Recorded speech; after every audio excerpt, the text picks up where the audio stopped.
नमस्ते। आज हामी नेपालको अदालत प्रणालीको बारेमा कुरा गरौँ, त्यो पनि एकदमै सरल भाषामा। हाम्रो न्याय प्रणालीको नक्सा आखिर कस्तो छ? आउनुहोस् सँगै यो यात्रामा लागौँ। ल, सबैभन्दा पहिला एउटा एकदमै महत्त्वपूर्ण प्रश्नबाट सुरु गरौँ है त। मानौ कुनै कानुनी विवाद आइपर्यो, अब कहाँ जाने, कुन अदालतको ढोका ढकढक्याउने हो, यही कुरा थाहा पाउनु नै न्याय खोज्ने यात्राको पहिलो र सबैभन्दा महत्त्वपूर्ण खुड्किलो हो। आज हामी के कुरा गर्छौँ त? सबैभन्दा पहिला नेपालको अदालतको समग्र संरचना कस्तो छ त्यो हेर्छौँ। त्यसपछि जगमा रहेको जिल्ला अदालत, अनि पुनरावेदन हेर्ने उच्च अदालत र सबैभन्दा माथि रहेको सर्वोच्च अदालतको बारेमा बुझ्छौँ। र अन्त्यमा विशेष किसिमका मुद्दा हेर्ने विशेष अदालतहरूबारे पनि कुरा गर्नेछौँ। ल त सुरु गरौँ पहिलो खण्डबाट। नेपालको न्याय प्रणाली भनौँ न एउटा पिरामिड जस्तै छ, तह तह मिलेर बनेको। हरेक तहको आआफ्नै काम, आआफ्नै अधिकार छ। आउनुहोस् यो पिरामिडलाई तलैबाट बुझ्दै जाउँ। तर यो संरचनाभित्र छिर्नुअघि एउटा शब्द बुझ्नु एकदमै जरुरी छ, क्षेत्राधिकार अर्थात् ज्युरिसडिक्सन। यो सुन्दा अलि प्राविधिक लाग्न सक्छ, तर कुरो एकदमै सरल छ। क्षेत्राधिकार भनेको कुनै पनि अदालतको काम गर्ने लिगल पावर हो, अर्थात् कुन अदालतले कस्तो मुद्दा हेर्न पाउँछ र फैसला गर्न सक्छ भनेर तोक्ने अधिकार नै क्षेत्राधिकार हो। अब अहिलेको कुरा गर्दा नेपालको नियमित अदालतको संरचनामा 3 तह छन्। त्यो पिरामिडको सबैभन्दा तल जगमा छ जिल्ला अदालत, बीचमा छ उच्च अदालत अनि टुप्पोमा छ सर्वोच्च अदालत। हाम्रो न्याय प्रणालीको मेरुदण्ड भनेकै यिनै 3 तह हुन्। तर एउटा रमाइलो कुरा के छ भने यो संरचना सधैँ 3 तहको मात्रै थिएन। इतिहास हेर्ने हो भने कहिले 4 तह, कहिले 3 तह हुँदै आएको छ। जस्तै 2008 सालमा 3 तह थियो, फेरि 2031 सालमा 4 तहको बन्यो र अहिले फेरि 3 तहमा छ। मतलब देशको अवस्था अनुसार यो फेरिँदै आएको रहेछ। ल, अब त्यो पिरामिडको सबैभन्दा तल्लो तर सबैभन्दा महत्त्वपूर्ण तहबारे कुरा गरौँ, जिल्ला अदालत। भन्न सकिन्छ यो न्यायको पहिलो ढोका हो। धेरैजसो मुद्दा मामिलाको सुरुवात नै यहीँबाट हुन्छ र हरेक 77 जिल्लामा एउटा जिल्ला अदालत रहेको छ। जिल्ला अदालतको मुख्य काम के हो त? यसले खास गरी 2 किसिमका मुद्दा हेर्छ, देवानी र फौजदारी। देवानी भनेको जग्गा, अंश, लेनदेन जस्ता व्यक्तिगत हक अधिकारका विवाद, अनि फौजदारी भनेको चाहिँ चोरी, हत्या, डकैती जस्ता अपराधसँग सम्बन्धित मुद्दाहरू। सामान्यतया आफ्नो जिल्लाभित्र भएका घटनाहरू नै यसले हेर्छ।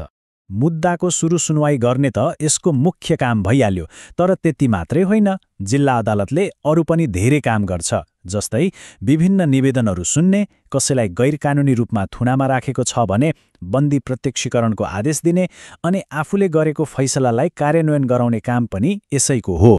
ल, अब पिरामिडको एक तह माथि चढौँ, उच्च अदालत।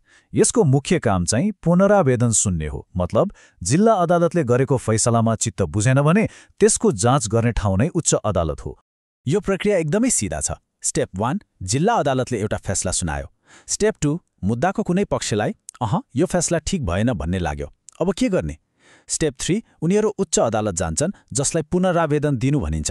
अनि स्टेप 4 मा उच्च अदालतले जिल्लाको फैसला ठिक थियो कि थिएन भनेर सबै कुरा फेरि जाँच्छ। तर एउटा कुरा के याद राख्नु पर्छ भने जिल्ला अदालतको हरेक फैसलामाथि पुनरावेदन लाग्छ भन्ने चाहिँ होइन है। कानुनले नै केही शर्तहरू तोकिदिएको हुन्छ। जस्तै यति रकमभन्दा बढीको लेनदेनको कुरा छ भने, वा यतिभन्दा बढी जरिवाना वा कैद भएको छ भने मात्रै पुनरावेदन लाग्ने बाटो खुल्छ। पुनरावेदन सुन्ने काम त छँदैछ, तर उच्च अदालतसँग एउटा सुपर पावर पनि छ, त्यो हो असाधारण अधिकार क्षेत्र। यस अन्तर्गत अदालतले 5 किसिमका रिट जारी गर्न सक्छ। यी रिटहरू नागरिकको मौलिक हकको रक्षा गर्न एकदमै शक्तिशाली हतियार हुन्। यसले कुनै पनि सरकारी निकायलाई कुनै काम गर्न वा नगर्न आदेश दिन सक्छ। र अब हामी आइपुग्यौँ हाम्रो न्याय प्रणालीको पिरामिडको टुप्पोमा, सर्वोच्च अदालत।